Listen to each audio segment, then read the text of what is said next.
Hello everyone, আজকে একটা জিনিস বানাবো তাই দোকান থেকে কিছু জিনিস কিনতে গেছিলাম। তারপর কিনে নিয়ে বাড়ি চলে গেলাম। তারপর মা দেখি দুধটা অলরেডি ফুটিয়েই রেখেছে।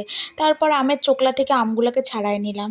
ছাড়াই নেওয়ার পর এবার চিনি আর আমন্ড আর কাজু গ্রেট করে ওগুলোকে সবগুলোকে একসাথে মিক্সিতে পেস্ট করে নিয়েছি। এই দেখো পেস্টটা হয়েও গেছে।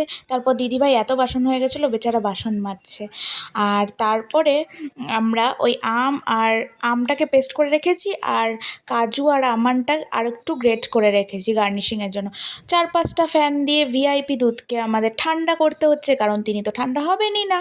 আর এরপর গার্নিশিংয়ের পালা, আম পেস্ট করাটা দিলাম, তারপরে কাজু আমন্ডটা দিলাম, তারপর অল্প দুধ দিয়ে দিলাম, তারপরে আবার ওই পেস্ট করা আমটা দিলাম, তারপর কাজু আমন্ড আরেকটু দিলাম যাতে প্রত্যেকটা বাইটে পড়ে, আর তারপরে আইসক্রিম দিয়ে সেটাকে সুন্দর করে দিলাম, তারপরে আবার কাজু আমন্ড দিলাম। সো আজকের ম্যাঙ্গো শেক তৈরি। তোমরা জানিও কেমন হয়েছে। টাটা।